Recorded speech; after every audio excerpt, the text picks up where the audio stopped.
le journal.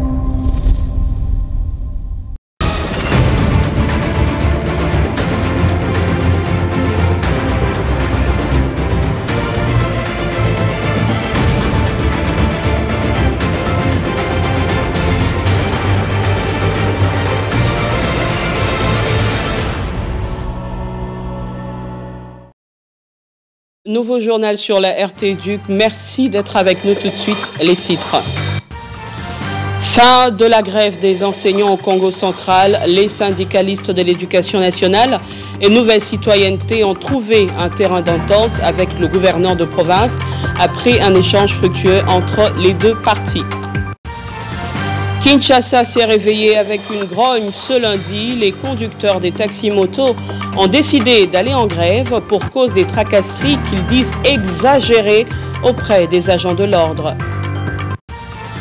Et puis la star de la NBA, Dikembe Mutombo, n'est plus. Il s'est éteint ce 30 septembre à l'âge de 58 ans aux USA après une longue bataille contre le cancer du cerveau.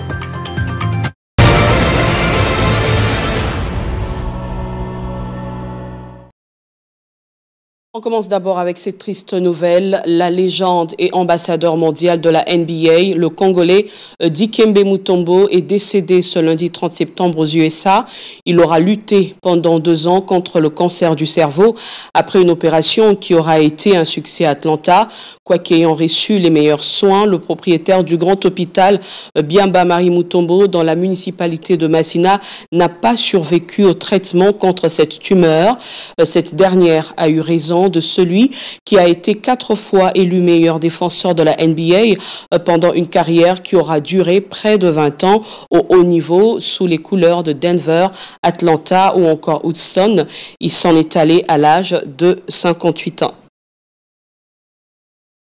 Direction le Congo central où les enseignants ont levé la grève.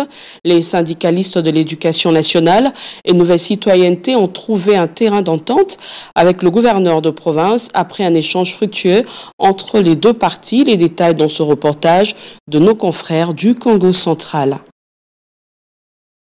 Préoccupés par la situation de la grève des enseignants du secteur public empêchant la reprise effective des cours depuis leur rentrée scolaire édition 2024-2025, le gouverneur du Congo central, Grace Nkwanga Maswangi Bilolo, a convoqué dans son cabinet de travail vendredi 27 septembre courant les représentants de l'intersyndicale des 3 provinces éducationnelles afin de trouver des pistes et des solutions à cette problématique qui ronge le système éducatif congolais. Il a fallu plus de 5 heures pour que toutes les parties prenantes trouve des solutions palliatives marquées par l'essence réceptive et le niveau d'écoute du chef de l'exécutif provincial. Les délégués de l'intersyndicale des enseignants du Congo central se sont exprimés. Nous sommes très contents parce que ce genre d'ouverture nous permet d'échanger et de comprendre les vrais problèmes et trouver des vraies solutions. Il a été vraiment réceptif. Il nous a parlé en tant que père de famille. Et nous nous sommes entretenus autour de ce sujet-là qui est la grève. C'est le gouverneur le plus patient. On a parlé non seulement éducation, mais aussi comme un père de famille. Il a donné les orientations par rapport à la levée de la grève. Et chaque participant à cette rencontre a librement exprimé ses besoins, non seulement ses besoins, mais aussi ce qui a fait que les enseignants soient en grève. Et nous avons aussi loué l'attitude du gouverneur, très simple, très expéditif. Je suis très certain, en résumé, pour dire que ce que le gouverneur a dit aujourd'hui, pour la réunion, les cours vont reprendre déjà la semaine prochaine. Ça, je suis trop sûr. Somme toute, l'autorité provinciale a promis son accompagnement dans la démarche visant l'amélioration de leurs conditions de travail. Étaient également associés à cette rencontre différents gestionnaires des structures de l'EPST Congo central. Pendant ce temps, les inspecteurs de l'éducation nationale et Nouvelle Citoyenneté étaient en atelier de renforcement des capacités dans la province éducationnelle du Sud Ubangi 2, ouvert le mercredi 25. C'est le samedi 28 septembre dernier que s'est clôturé l'atelier, nous dit Chanchan Moutoupa. Ils sont venus de tous les 4 coins de la province éducationnelle du Sud Ubangi 2 pour assister à cet atelier de remise à niveau. Ils, ce sont les inspecteurs de la dite province qui ont rejoint la ville de Libenge. Les travaux lancés par l'administrateur du territoire sont une lueur d'espoir pour l'inspecteur provincial principal Richard Itofo Iela. Nous avons l'obligation de jalonner la vision pour que tout le monde voie des choses de la même grandeur, même dimension et au même moment. Donc, prenons par exemple l'inspecteur qui est à 600 km à Bozene ou à Mogalo. S'il est devant une formule inspectorale, par exemple C3, de même manière qu'il exploite à Mogalo, et celui qui est à 600 km à Zongo doit exploiter aussi dans la même vision et la même dimension. C'est ça la motivation. Les inspecteurs bénéficiaires n'ont pas caché leur satisfaction. Il y avait des contradictions entre nous, les inspecteurs, selon les éditions. Mais cette fois-ci, lorsque nous sommes venus nous confronter, il y a eu quand même des solutions et cette fois-ci, nous allons parler le même langage. Nous sommes très contents de cette formation. Il est à noter que cet atelier de 4 jours, ouvert le mercredi 25 septembre, s'est clôturé le samedi 28 septembre et avait comme thème l'utilisation des formules pectorales. Question d'améliorer le travail des inspecteurs du Sud Ubangui 2. De son côté, l'inspecteur principal provincial de Kwango 1, François Mukendi Bukasa, continue ses itinérances dans sa province éducationnelle pour se rendre compte de l'effectivité de la rentrée scolaire 2024-2025. Anthony Chamba. Ce début d'année scolaire 2024-2025, l'inspecteur principal provincial de Kwango 1, François Mukendi Bukasa, veut palper les réalités de l'effectivité de la rentrée scolaire dans sa province éducationnelle. Il poursuit donc ses visites dans des écoles et des sous-divisions de l'éducation nationale et nouvelle citoyenneté de sa juridiction. Partout où il passe, il organise des causeries morales avec les chefs d'établissement et les inspecteurs itinérants. Aux apprenants, il les exhorte à l'application, au travail assidu et à la ponctualité. François Mukendi Bukasa ne cesse de vulgariser des mesures de prévention contre la variole des singes ou les monkeypox. Il y a une maladie que l'on appelle Mpox. Donc c'est la variole de singe. Cette maladie est une grande amie de la saleté. C'est bien compris, hein? Une grande amie de la saleté. Vous avez connu l'autre maladie qui aimait la saleté, c'était quelle maladie là? Il ne fallait pas se toucher les mains, il ne fallait pas être trop l'un à côté de l'autre. C'était quelle maladie? Pardon? Covid-19, c'est ça. Et voici une autre forme de Covid qui nous arrive. L'école n'est pas un milieu où il faut pratiquer la violence, a insisté François Mukendi Bukasa, appelant les élèves à lutter farouchement contre cette antivaleur. On n'éteint pas le feu avec du carburant ou avec un autre feu. Il faut y jeter de l'eau, a enseigné l'IPP de Kwango 1. Quelqu'un qui vient, qui veut se battre avec vous, le sable c'est quoi? Un peu de riz. Oui, un peu de riz. Lui, il vient se battre avec toi, mais vous lui donnez combien? Vous donnez quoi? Du riz. C'est quoi? C'est le riz. Vous souriez. Celui qui vient avec du feu, il veut vous battre, il veut la guerre. Vous prenez quoi? De l'eau, vous jetez. Non, c'est juste pour calmer. Ça va? Toi, tu as dit, hey, on t'a dit quoi? Oh, excusez-moi. Ah, c'est vrai, oh. Mais, excusez-moi. Faites toujours là. Faites là. Non, faites là. La paix. La paix. Avec tout le monde. Et pour terminer, François Mukendi Bukasa a invité les enseignants à éviter toute violence verbale à l'endroit des enseignés et des autorités scolaires et étatiques, tant provinciales que nationales. À Walungu, des jeunes ont été encadrés dans différents métiers pendant 10 mois et pour mettre en pratique les notions acquises, eh bien, ils ont reçu des kits de réinsertion. Les détails avec Emmanuela Bayindoa. Après le territoire de Mwenga, vient à son tour le territoire de Walungu pour la distribution des kits de réinsertion socio-économique. La distribution comme ça s'est fait, ça s'est très bien fait. Avec les témoignages des anciens apprenants qui sont maintenant dans des différentes formations, quand je vois les apprenants En tout cas, je suis très satisfaite. 259 jeunes et adolescents vulnérables de Walungu Centre, Izege, Kanyola et Mulamba, qui reçoivent leur kit, se disent satisfaits car désormais ils voient la vie sous un autre angle d'espoir. À travers la formation que j'ai reçue en cordonnerie, ma mère ne manque plus de rien. Avant, on manquait même la crème de beauté. Mais aujourd'hui, je fabrique même une paire de babouches. Je la vends et on achète ce dont on a besoin. Ma mère ne marche plus pieds nus comme c'était avant. À Kanyola, lors de la distribution qui ont intervenu après le site de Walungu Centre, cet instant s'est transformé aussi en un moment de partage d'expérience des anciens bénéficiaires de ce projet. J'avais fait la formation en mécanique et après la formation, j'ai reçu un kit constitué de tous les outils. L'argent que j'ai gagné cette année m'a permis de construire la maison dans laquelle je suis et je me sens très fier. Arrivé à Mulamba, le bénéficiaire attend leur don à bras ouverts. Je remercie l'UNICEF de me donner les outils de travail. C'est pour moi un début de la vie professionnelle. J'irai installer mon salon de coiffure chez moi à Luntukulu et là, je serai en train de coiffer, de friser les cheveux et d'autres services à la demande des clients. Une satisfaction également de la part de parents dont ce projet est un offre de soulagement pour eux qui n'étaient pas capables de subvenir aux besoins de leur ménage et de leurs enfants. L'administrateur adjoint du territoire de Walungu, qui a lancé ses activités de distribution, promet son accompagnement pour la pérennisation des acquis de ce projet dans le territoire de Walungu. Et pendant tous ces 4 ans, on a déjà formé 1015 personnes dans 4 groupements de la chefferie de Ngweshe. C'est à qui l'on avait encore donné quand nous passons dans leurs différents ateliers, là où ils sont en train d'exercer leurs travaux. Vraiment, ça marche, tout marche. Rappelons que cette distribution intervient à sa 4e cohorte depuis le début de ce projet de résilience en éducation financé par l'UNICEF sur fond du gouvernement allemand. On revient à Kinshasa, un début de semaine marqué par une forte agitation, du côté des motards ce lundi.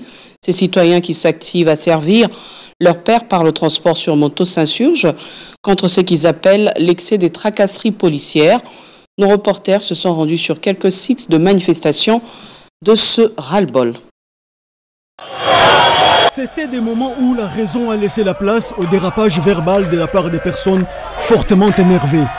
Des motards se déclarent outrés par les exactions des agents de la police nationale congolaise circulant à bord de leur nouveau minibus bleu d'acquisition récente.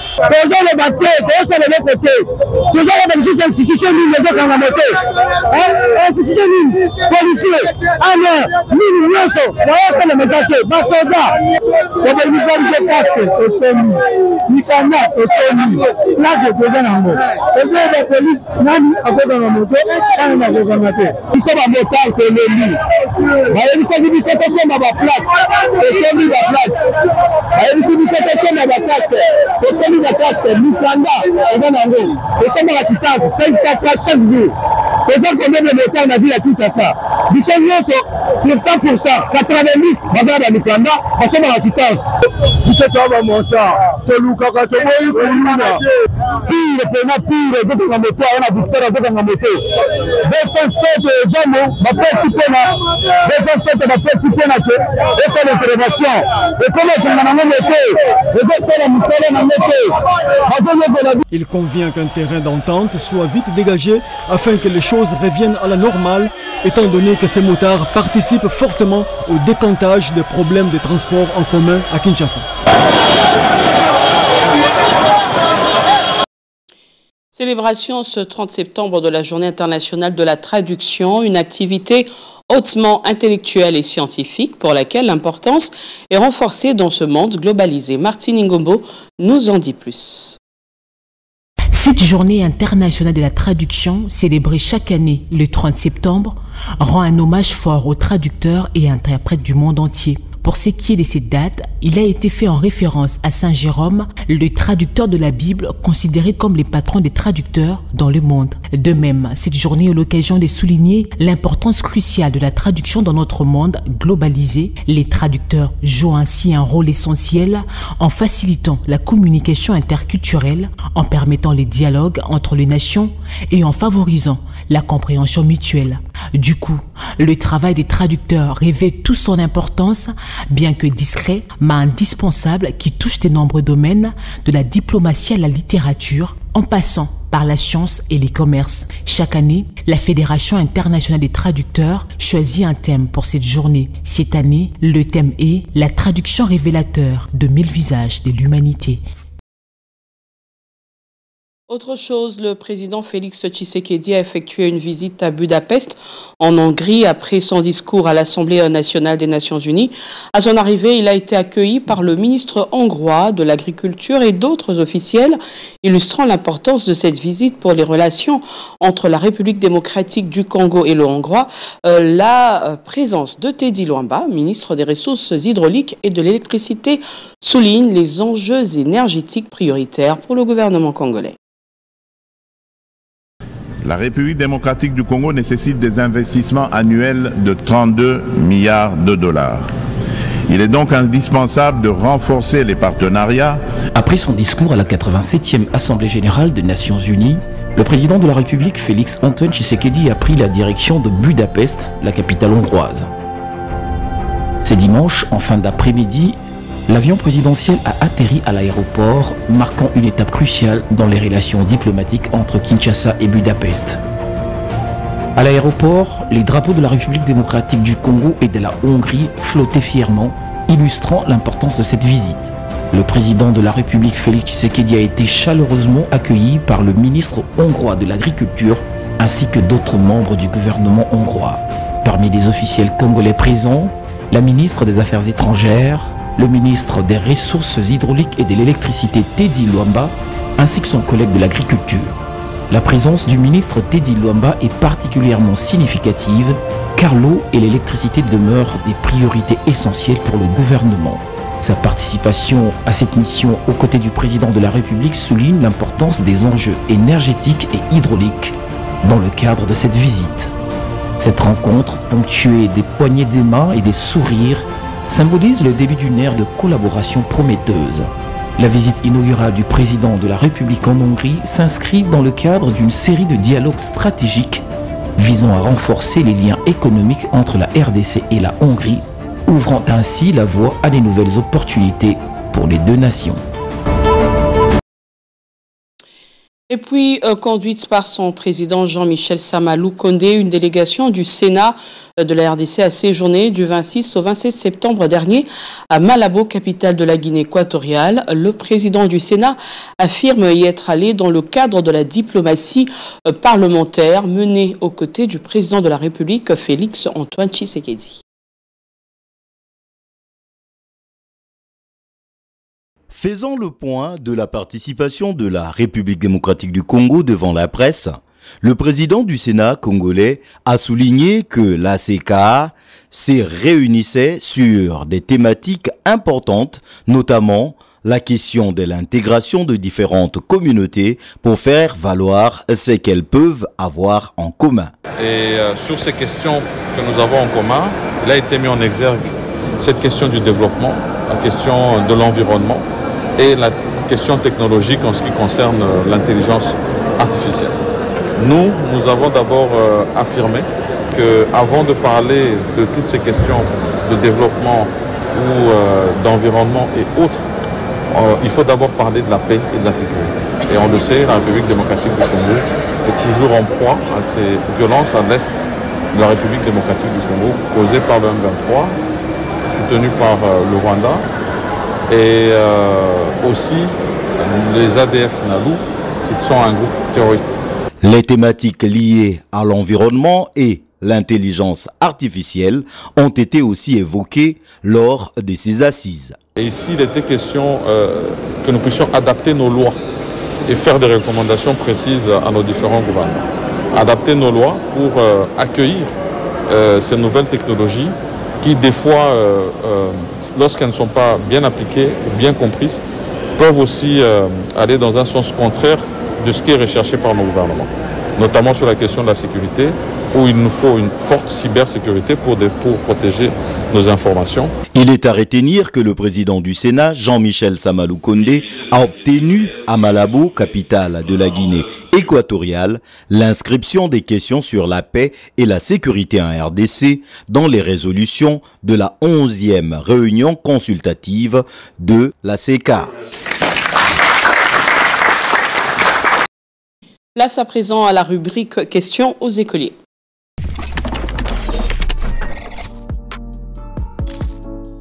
Bienvenue dans votre rubrique questions aux écoliers. La question du jour est celle de savoir quels sont les 5 doigts de la main. Voici la réponse des écoliers.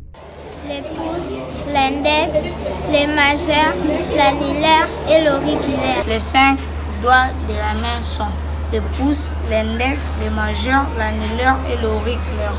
Nous avons 5 parties des doigts qui sont les pouces, l'index, le majeur, l'annulaire et l'auriculaire. Nous avons 5 doigts de la main qui sont le pouce, l'annulaire, le majeur, l'annulaire et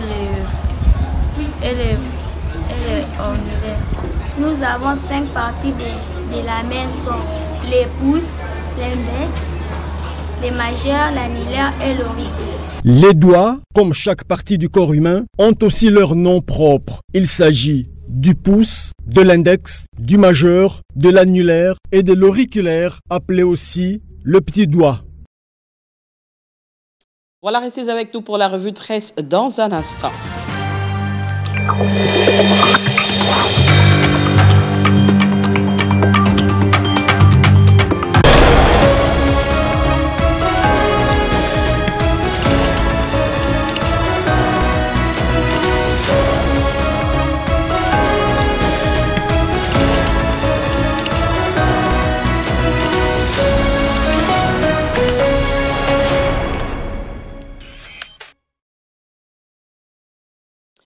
Christo Baquier vient donc de nous rejoindre pour la revue de presse. Bienvenue à toi. Merci, Grace Michel. On commence avec ce premier titre, marché d'échange. La première ministre souminoise engage la guerre contre la spéculation.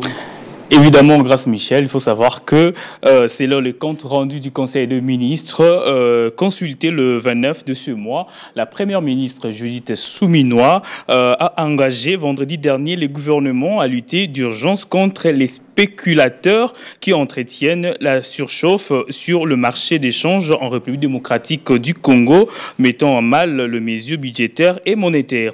Alors, Média Congo souligne que parmi les facteurs impactant négativement la situation économique du pays, il y a intensification de la spéculation sur le marché d'échange alimenté par les activités de certains bureaux d'échange en complicité avec de banques commerciales qui a suscité des vives inquiétudes du Conseil des ministres. Alors pour Nyota TV, c'est une occasion pour la patronne du gouvernement de lancer un appel pour lutter contre les spéculateurs qui torpillent les politiques budgétaires du gouvernement et monétaire de la Banque centrale du Congo. Viabilité des structures sanitaires, un moratoire d'un mois accordé avant un contrôle dans les hôpitaux et pharmacies à Kinshasa. En effet, Grace Michel, il faut savoir que le ministre provincial de la Santé de Kinshasa a accordé un moratoire de 30 jours aux établissements de soins de santé et pharmaceutiques privés pour se conformer aux exigences légales. Alors, Politico.cd rapporte que cette décision fait suite à la constatation que plusieurs de ces établissements fonctionnent sans les documents requis, conformément à l'article 14 de la loi numéro 23/006 du 3 mars 2023. Aucun établissement de services et soins de santé ou pharmaceutique privé ne peut fonctionner sans une autorisation obtenue dans un délai de 90 jours. Alors, Sasa Studio poursuit que les établissements doivent se mettre en conformité pour assurer la viabilité et la sécurité des soins offerts. Alors, le ministre Patricien Ngongo a souligné que passé ces délais, des contrôles rigoureux seront effectués et aucune dérogation ne sera accordée. Donc, il faut savoir que la santé publique étant une priorité, cette mesure vise à protéger la population et à garantir des soins de qualité. Et on va finir avec ce titre, les cadres et agents de l'ONT sensibilisés sur le tourisme et la paix via les médias. Effectivement, grâce Milia, il faut savoir aussi que l'activité sur la célébration de la journée internationale du tourisme retient l'attention de la plupart des journaux parus ce lundi à Kinshasa. Alors le phare fait remarquer que la journée mondiale du tourisme a des façons particulières a été vécue à l'Office national du tourisme par ses cadres et agents vendredi 27 septembre courant. Commémoré sous les thèmes tourisme et paix, notez ces tabloïds, la dite journée a permis aux cadres et agents de l'ONT de porter leur voix à travers le média choisi, enfin de sensibiliser les Congolais en général et les Kinois en particulier sur deux thématiques, à savoir tourisme et paix, thème choisi par l'ONU, tourisme cette année libellé clairement par ses sous-thèmes, vision de l'ONU, tourisme pour un tourisme de paix et sécurisé, et tourisme comme vecteur d'échange et des découvertes entre les nations. Alors Média Congo cite le ministre Didier Pambia qui dans son discours à l'occasion de la journée mondiale du tourisme souligne que le tourisme joue un rôle dans la consolidation de la paix en RDC. Le même jour, signale Africa News, le ministre provincial du tourisme de Kinshasa, Jésus Noël Cheke, a lancé les programmes provinciaux du tourisme scolaire